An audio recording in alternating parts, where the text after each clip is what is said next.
मेरे हृदय के सम्राट प्रथम तीर्थंकर दादादेश्वर के चरणों में कोटि कोटि वंदन।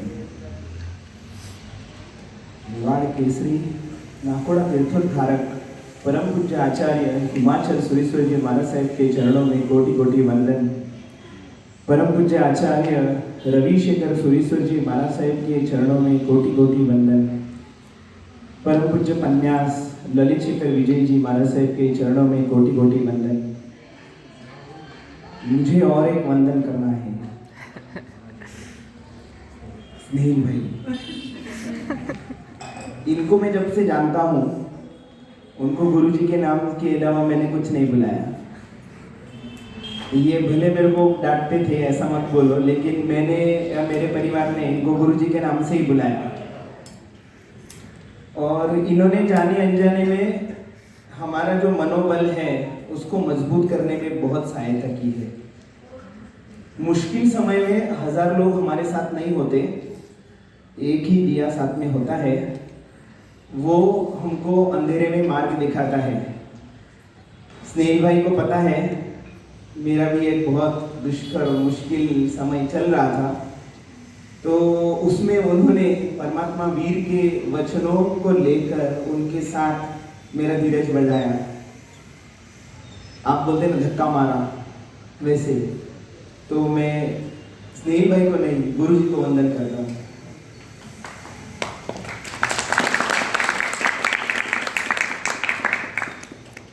मेरे कुछ स्टोरी नहीं है बोलने के लिए, अतीत में कुछ नहीं है। हाँ, भविष्य में शायद देवगुरु की कृपा से मैं कुछ करूंगा। अतीत तो 2 पेज का 1 पेज में ही हो जाएगा मेरा।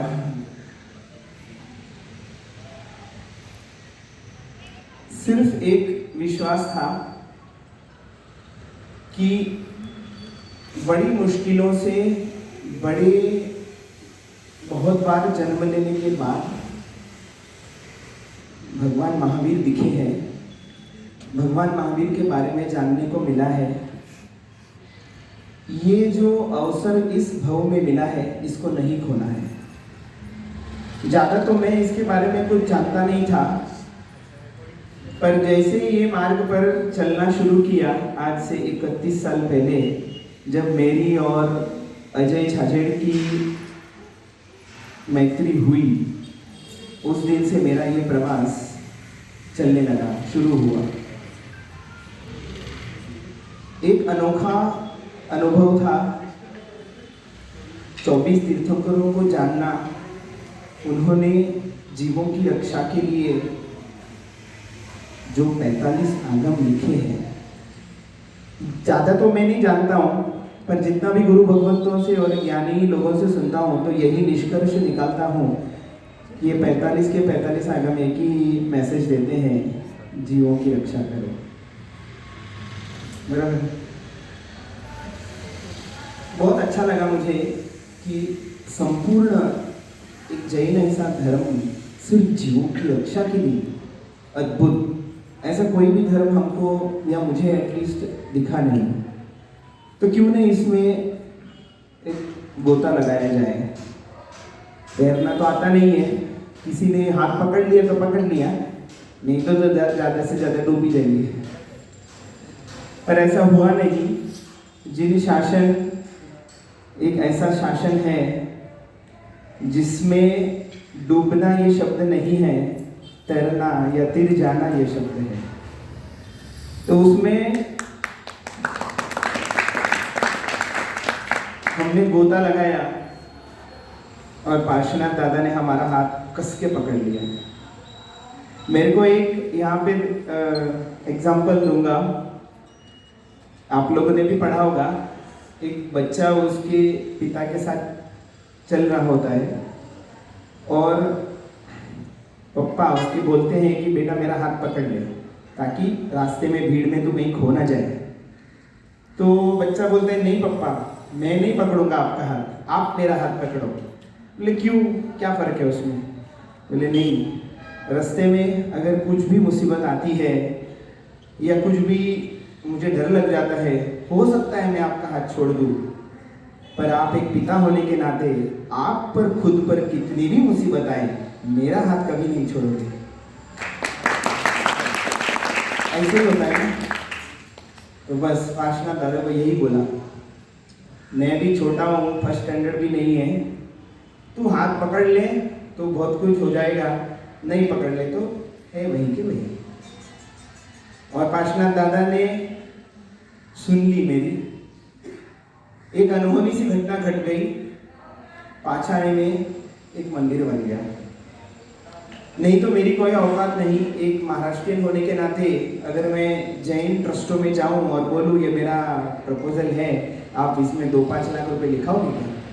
बोले ये पागल है, इसको समझता है क्या, ये क्या मंदिर बनाएगा, इसको देवधर्म की जानकारी नहीं, साधारण की जानकारी नहीं, गुरु भगवान की जानकारी नहीं, और इसका क्या पता पैसा लेके चला जाए तो। ये वास्तविक लोगों के उद्गार है, मैं अपने मन की नहीं बता रहा हूँ। जहाँ ऐसे फीडबैक आए वहाँ सोच लिया कि ये अपने लिए एक सीख है, अपने को थोड़ा सा और प्यूरिफाई करने की ज़रूरत है, अपने को थोड़ा सा और इसके अंदर अपने भाव डालने की ज़रूरत है। और दिन ब दिन जैसे ही मंदिर का काम शुरू होते रहा, वो तो एक क्या बोलते हैं, अंधा कुआं जैसे होता है, पैसा रोज चाहिए, ये वास्तविकता है। कोई भी मंदिर बनवाना हो ना, बहुत पैसा लगता है, बहुत। मैंने अनुभव करके देख लिया, भाव तो चाहिए ही चाहिए, पर वास्तविकता या प्रैक्टिकल आप देखोगे ना, बहुत पैसा चाहिए।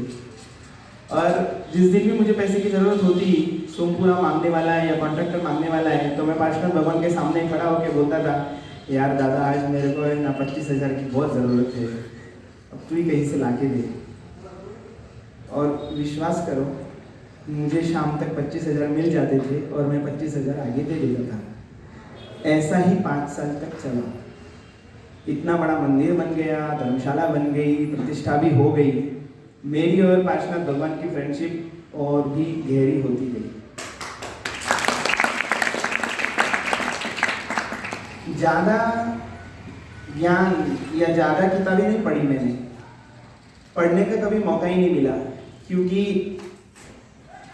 कभी हमको गुरु भगवंतों का वो जो सानिध्य आप लोगों को मिलता है, या आप गुरु भगवंतों के चातुर्मास हो, व्याख्यान हो, या तीर्थ यात्रा हो, फॉर एग्जाम्पल जो आप करते हो, वो कभी नहीं मिला। मेरे बच्चे इतने भाग्यशाली नहीं थे कि इन टीचर्स के पास जाकर वो कुछ पढ़े। बहुत बार लगा था कि चिंचोड़ गांव की वाटिका है, वहाँ पे बच्चों को भेजूं, पर बहुत बड़ा क्वेश्चन मार्क सामने रहता था, कैसे। नहीं था, अनुकूल समय नहीं था, तो नहीं भेज पाए। तो ये सब ज्ञान ध्यान से हम लोग वंचित रहे। हमारे पास क्या था, एक भाव था, और एक मेरे गुरु रत्नरेखा श्री जी महाराज साहब, जिनको तारा महाराज साहब के नाम से भी जानते हैं, उनका आशीर्वाद। जब भी मैं उनसे मिलने जाता या मेरा परिवार उनसे मिलने जाता, वो हमको 2 बातें सिखाते, 2 बातें बताते, या तो कोई किताब पढ़ने के लिए देते। बस वही एक हमारा गुरु भगवान के साथ रहा हुआ संपर्क था। उनसे भी 30 साल से मेरा संबंध है। 30 साल से अगर मैंने कोई गुरु भगवान से कोई शिक्षा ली होगी या मेरे परिवार में कुछ सुना समझा होगा, तो वो है तारा महाराज साहब। वो भी एक निष्ठ होकर हमको इतना अच्छा समझाते थे, और हम भी एक निष्ठ होकर इतना अच्छा समझते थे और ट्राई करते थे कि महाराज साहब जो बोलते हैं वो हम लोग करें। उनका आशीर्वाद, मंदिर बन गया। फिर जैसे स्नेहिल भाई ने प्रस्तावना की इस कार्यक्रम की, उसमें इतना सब कुछ बताया, अपनी आत्मा के बारे में बताया, हम क्या कर रहे हैं बताया, हमको क्या करना चाहिए बताया। मंदिर की प्रतिष्ठा होने के बाद यही विचार दिमाग में आए कि मनीष हम तो क्या करेगा, ऐसे कुछ बचा नहीं था जीवन में करने लायक। तो एज यूजुअल अपने फ्रेंड पार्श्वनाथ भगवान के पास जाके बात कर रहा था, अभी क्या करें। और वही भाविक की मम्मी, उसके दिमाग में भी खिचड़ी पक रही थी कि क्या रखा है ये संसार में। रोज हम शाम को यही बात करते थे, घूम फिर के बात आके रुकती थी संयम पे। फिर दिमाग में ख्याल आता कि बच्चों का क्या, आपके सबके मन में ये ख्याल आता है ना, बच्चों का क्या। ये और एक बात मैं सब जगह बताता हूँ, आपको भी बताऊंगा। आपके परिवार में हर साल आप घूमने जाते होंगे, जाते हैं ना आशीष जी? आशीष भाई अकेले घूमने नहीं जाते, भाभी को भी साथ में लेके जाते, बच्चों को भी साथ में लेके जाते। क्यों लेके जाते?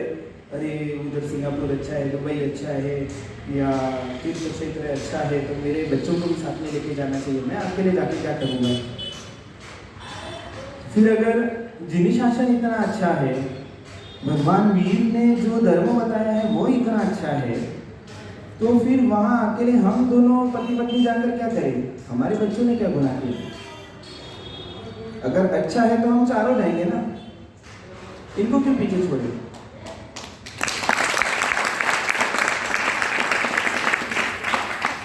ये विचार हम दोनों ने भाविक से बात की। हमको लगा भाविक हमारे प्रभाव में आकर हाँ बोलेगा, तो वो खुद अपनी पुण्य की गठरी साथ में लाया था, खुद अपना कर्मों का उदय साथ में लेकर आया था। हमको ज़्यादा मेहनत या कुछ डिस्कशन करने की ज़रूरत नहीं पड़ी। उसने एक ही वर्ड में बोल दिया, पापा आप जो बोलेंगे वो मैं करने को तैयार हूँ। यही वर्ड थे, इसके अलावा उसने कुछ नहीं बोला, यही वर्ड थे। और वो जैसे वो दूल्हा फटक से घोड़े पे बैठ जाता है, बैठ गया घोड़े पे। बात रही मानसी की, तो हम तीनों फिर अभी 3 की टीम हो गई, पहले हम 2 थे, अभी 3 हो गए। फिर मानसी के पास गए, मानसी देख ऐसा ऐसा है, और भाविक तो 100% रेडी है, तेरा क्या विचार है? बोली पापा ये तो मुझे कुछ समझता नहीं है, दीक्षा। हाँ लेकिन आप मेरे को समझाओ। तो मानसी को समझाया, उसमें बहुत सारा टाइम गया। इमीडिएट मानसी ने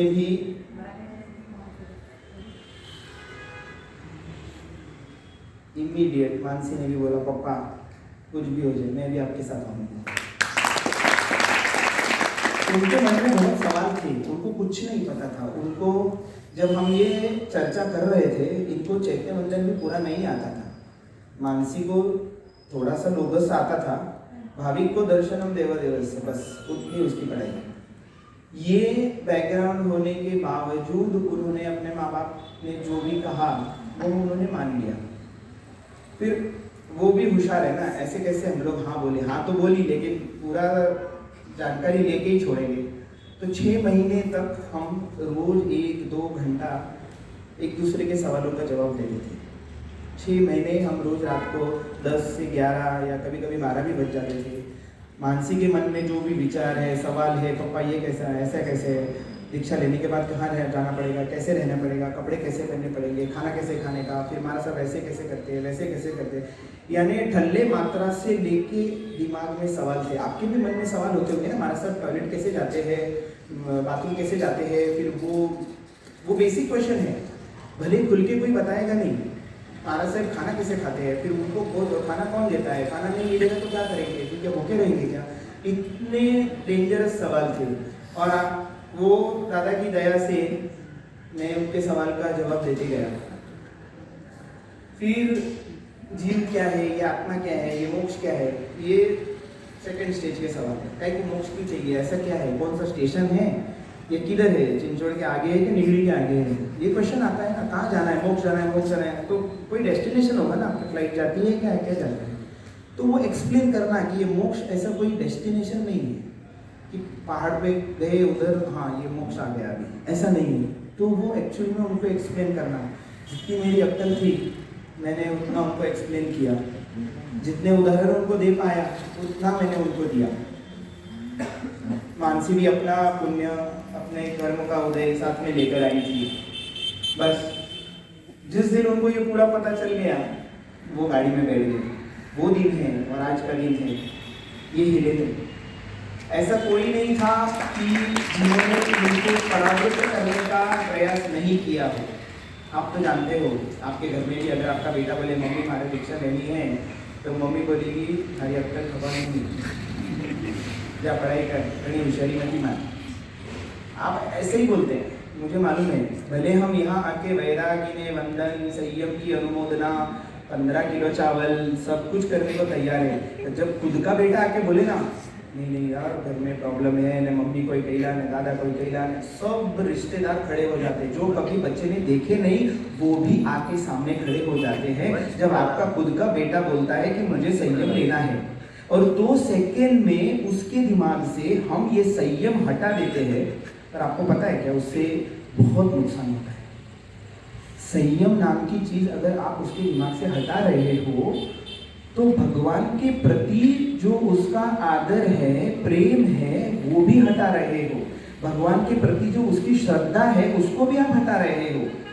उसको धिक्कार लगता है, अरे फालतू में हम लोग ये जैन धर्म में क्यों पैदा हो गए, अगर जैन धर्म का सार ही संयम है और वो इतना गलत है, और मेरे माता पिता खुद बोल रहे हैं अरे वो कोई लेवादेरी चीज है कोई। 4 दीवारों में यही बात होती है। और संयम का निर्णय हमेशा 4 दीवारों में होता है, हॉल में बैठ के नहीं होता। हॉल में बैठ के तो खाली ये तालियां होती है और कुछ नहीं होता। पर जब 4 दीवारी में आपका बेटा या जो भी है, बेटी भाई जो भी सामने आपके आता है और बोलता है कि मुझे संयम लेना है, एक भी जैन ऐसा नहीं है कि जो इंस्टेंट खड़े होके बेटे को ऐसे थपथपाए, बोले कि भाई अपनी इतनी पीढ़ियां बीत गई उसमें तू पहला पैदा हो गया जिसको संयम लेना है। ऐसा कोई नहीं बोलता। इसीलिए तो 7 खरब दुनिया की जनसंख्या है और साधु सिर्फ 17,000 है। इसीलिए अभी हम बोलो जो अहोज निशासन कैसा चुभता है। आशीष भाई ने भी बहुत सही बताया, महाराज साहब का जो आज की वर्तमान स्थिति में जो चल रहा है ना, वास्तविकता आप देखोगे ना तो हम उसके लिए जवाबदार हैं। हमारी वजह से वो हालत है। उन्होंने संघ पर भरोसा करके जो 25वां तीर्थंकर है उस पर भरोसा करके रजोहरण हाथ में लिया है, हमारे लिए हाथ में लिया है। उनका तो आत्मा का कल्याण होगा ही होगा, पर मार्ग कौन बताने वाला है? सुधर्मा स्वामी, जम्बू स्वामी, ये तो मोक्ष चले गए, पर बचा हुआ पंचम महाराज कैसे निकालोगे, कैसे जी पाओगे तुम लोग? तो उनको मार्ग कौन बताएगा? ये साधु बताएंगे। तो अगर आपके कुल में एक ऐसा फूल खिलने की कोशिश कर रहा है तो आप उसको दबा दोगे? क्यों? मेरे को एक ही बेटा है, फिर बाजू वाला क्या कहेगा, और मैं कैसे जीऊंगी और ये कैसे जीऊंगी। तो ये हमारे जो अंकल आंटी बैठे हैं, ये तो बेचारे क्या बोलोगे आप इनको, पागल है वो, उनको तो अक्ल ही नहीं है। ऐसा ही साबित हो गया, ऐसे ही साबित हुआ ना। जो मंत्री मरण की शैया पर सिर्फ झूठे साधु को देखकर अगर समाधि मरण प्राप्त कर सकता है, आपके कुल में अगर वैसा साधु अगर बनता है और वो अगर 2 लोगों को भी तारता है, तो क्या आपको लगता नहीं कि आपके कुल का उद्धार होगा?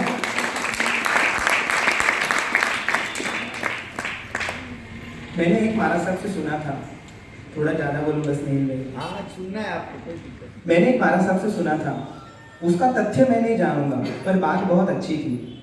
उन्होंने कहा था 9 भव का पुण्य चाहिए एक साधु को देखने के लिए कि ये साधु है, 9 भव। फिर 9 भव का पुण्य चाहिए उस साधु को सुनने के लिए, उसकी वाणी सुनने के लिए, और 9 भव का पुण्य चाहिए एक्स्ट्रा, ये 9 9 18 के ऊपर 9 भव का पुण्य चाहिए साधु बनने के लिए। तो 27 भव का पुण्य इकट्ठा होता है, तब कोई बच्चा आके माँ को बोलता है कि मुझे संयम लेना है, और 1 सेकेंड में ऐसा कैरम खेलते ना, ठक चल भाग यहाँ से, हो गया 27 भव का कल्याण। उस लड़के को मना करके हम उसने जो भी धार्मिक पढ़ाई की होगी उसके ऊपर पानी फेर देते हैं।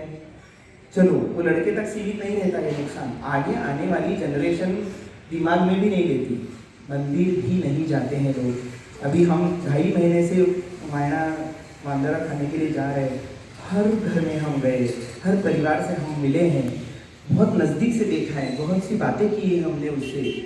किसी मैं कहूँगा 60-70% परिवारों को मंदिर से कोई लेना देना नहीं है। सिर्फ वो मनीष भाई को पहचानते हैं या वो फ्रेंड के दोस्त एरिए है, बहुत आना जाना है तो, और एक रिवाज है सोसाइटी में कि दक्षार्थी को बुला के खाना खिलाया जाए, बहुमान करो, माला करो, बड़ी शॉल दो, नारियल दो, कवर डालो, वाह फोटो खींचो, फेसबुक पे डालो, फैमिली के ग्रुप पे डालो कि हमारे यहाँ दीक्षार्थी आए थे, बस बस दैट्स इट, उसके आगे कुछ नहीं। तो भाभी के ना, भाभी ये बहुत यानी डेंजर है, वो तो सीधे मुंह पे बोल देता है जिसके लिए घर पे जाएंगे, चांदला नहीं दिखेगा ना, ये मंदिर नहीं जाता है क्या तू, सीधे मुंह पे बोल देगा वो। फिर बोला क्या पापा ये कैसे जैन लोग हैं, ये मंदिर भी नहीं जाते। अभी हम जैन नहीं है, लेकिन हमको ये बोला गया है कि मंदिर डेली जाना चाहिए, परमात्मा का दर्शन डेली करना चाहिए, डेली पूजा करनी चाहिए, डेली सामायिक करनी चाहिए।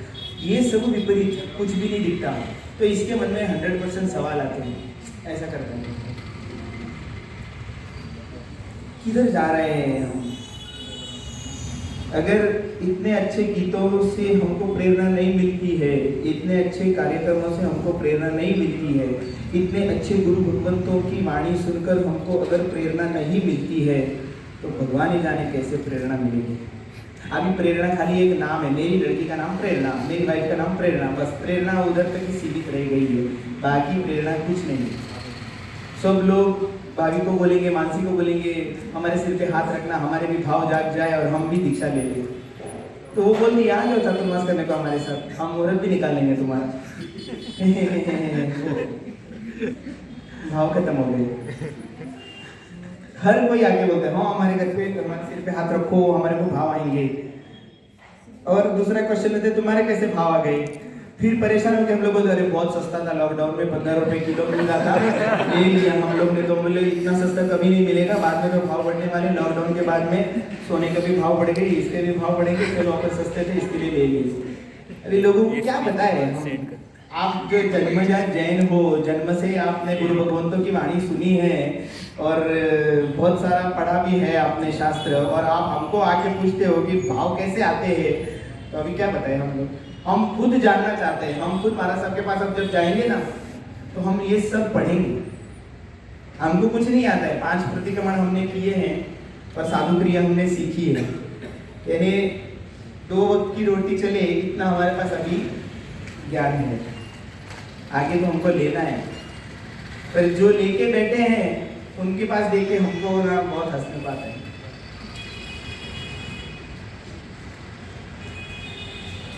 भाभी को है ना, जैसे मैंने बोला सिर्फ दर्शनम देवदेव से आता था। 21 मार्च को मोदी जी ने लॉकडाउन डिक्लेयर किया, सब घर पे बैठ गए। 25 मार्च से भाभी की पढ़ाई चालू हुई। सिर्फ भाभी की नहीं था, भाभी, मानसी, निधीश और वेदांत। निधीश को चलो थोड़ा बहुत आता था, मानसी को 1% आता था, वेदांत और भाभी को एकदम एम्प्टी, कुछ भी नहीं मालूम। पहली बार वो 2 प्रतिक्रमण को हाथ में लेने वाले थे। विश्वास करो 17 जून को हम चातुर्मास के लिए राजस्थान चले गए। 17 जून तक सबको 6 स्टूडेंट थे, सबको 2 प्रतिक्रमण आते थे, सबको। सिर्फ 2 प्रतिक्रमण नहीं, कंपलसरी 2 स्तवन और 2 सज्जाएं भी आना चाहिए, तो ही आप प्रतिक्रमण कर सकते हो, नहीं तो आप प्रतिक्रमण नहीं कर सकते। और 2 चैत्य वंदन भी आने चाहिए, तो ही आप देवसी प्रतिक्रमण कर सकते हो, नहीं तो आप नहीं कर सकते। नहीं, एक अकेला इंसान अगर प्रतिक्रमण करना है तो चैत्य वंदन, स्तवन और सज्जाएं कंपलसरी आने चाहिए। मेरे पास प्रूफ है इनका डेट वाइज कि किसकी कौन सी गाथा हुई तो हम लोग टिक मार्क करते थे, किसकी कौन सी गाथा हुई तो टिक मार्क करते थे। पहले 2 प्रतिक्रमण का चार्ट बना, फिर 5 प्रतिक्रमण का चार्ट बना, और दादा की दया से जो भी स्टूडेंट थे सबकी पढ़ाई अभी भी चल रही है। वेदांत मेरी बहन का बेटा है, 5 प्रतिक्रमण उसको आते हैं। स्वच्छ शब्द से वंदितु बोलता है, बड़ी शांति बोलता है, छोटी शांति भी बोलता है, अजित शांति भी बोलता है। हमारे साथ उसने प्रजुषण भी किया राजस्थान में आके, रविशेखर महाराज साहब के पास आके वो 10 दिन रहा भी। महाराज साहब ने भी जब उसको सुना तो वो भी हक्का बक्का रह गए कि इतना अच्छा और इतना शांत, यानी जो बोलने का उसका स्पीड है ना, वो एक ही स्पीड है, कोई भी सूत्र बोलने में आपको समझ में ही आएगा वो क्या बोल रहे हैं। मैं ये सब स्टोरी इसलिए नहीं बता रहा हूँ कि आप और एक बार ताली बजाओ, मैं इसलिए बता रहा हूँ कि अगर आप मन में धारो ना तो कुछ भी मुश्किल नहीं होता। आपकी निजी जिंदगी में भी अगर आपको कोई चीज़ करनी हो तो कुछ भी मुश्किल नहीं होता। मेरे ये 6 स्टूडेंट अगर 2 प्रतिक्रमण और 5 प्रतिक्रमण ये 3-4 महीने में अगर कर सकते हैं तो आप कोशिश करके गुरु वंदन या चैत्य वंदन तो आप याद कर ही सकते हो। बहुत ऐसे लोग हैं जिनको सिर्फ नवकार मंत्र दर्शनम देव दिवस से आता है और उम्र 45 के आगे निकल जाती है, आगे नहीं आता उनको। तो फिर ऐसा लगता है ये गौतम गणधरों ने टाइम पास ही किया, ये सब काय के लिए लिखा सब, कोई ज़रूरत नहीं थी। जिन वाणी को लिपिबद्ध करने की ज़रूरत ही नहीं थी, क्योंकि कोई पढ़ने वाला नहीं है, कोई देखने भी वाला नहीं है। ये जो पुराने ग्रंथ है ना, इसको कोई छुएगा भी नहीं। अगर उनको पता तो होगा, वो तो केवली भगवंत है, उनको पता होगा, पर फिर भी उनको लगा होगा चलो ना ये हजारों की संख्या में एक तो कोई नगीना होगा जो ये पुस्तक पढ़ेगा। मैं हमेशा यही सोचता हूँ कि परमात्मा महावीर के बाद हमको मार्ग दिखाने वाले एक ही है, हमारे गुरु भगवंत। पर आज गुरु भगवंत भी हम सबके भाग्य में नहीं है। हर गांव में, हर सिटी में गुरु भगवंत नहीं पहुँचते हैं। कौन पहुँचता है फिर यहाँ पे? कौन आपको धर्म का ज्ञान देगा? कौन सिखाएगा आपको सही क्या है गलत क्या है? पुस्तक ही ऐसे गुरु भगवंत या ऐसे जीते जागते तीर्थंकर है जो आपको ये पंचम काल में ज्ञान देंगे फ्री में। पुस्तक की कीमत पे मत जाओ, उसके अंदर का ज्ञान जो मिल रहा है ना, वो उसकी वैल्यू कोई नहीं लगा सकता। अभी मैं एक क्वेश्चन करूंगा, आपके घर में कितने ऐसे पुस्तक है जो जैन तत्वज्ञान के बारे में आपको बताते हैं? कितने पुस्तक है? 5, 10, 20, 50 है क्या आपके घर में ये पुस्तक? कितनी बार आप आपके बच्चों को बोलते हैं अरे तूने वो स्टोरी बुक पढ़ा क्या? 63 शला का पुरुष पढ़ा क्या? 63 का क्या मतलब है? कौन सा पुरुष? ये ग्रंथ कलिकाल सर्वज्ञ हेमचंद्राचार्य जी महाराज साहब ने लिखा हुआ संस्कृत में 63 यानी 63 हमारे इस अवसर पीढ़ी काल में 63 ऐसे महान पुरुष हुए हैं जिनमें 24 तीर्थंकर, वासुदेव, प्रतिवासुदेव, चक्रवर्ती, बलदेव, इनके पूरे जीवन का चरित्र है। इनके गत पहले भव का भी इसमें चरित्र है। मुझे नहीं मालूम कितने लोगों ने ये पढ़ा है, पर ये हमारे जैन धर्म का मूल है। ये हम हर एक जैन ने जानना चाहिए कि ये 63 पुरुष है। आज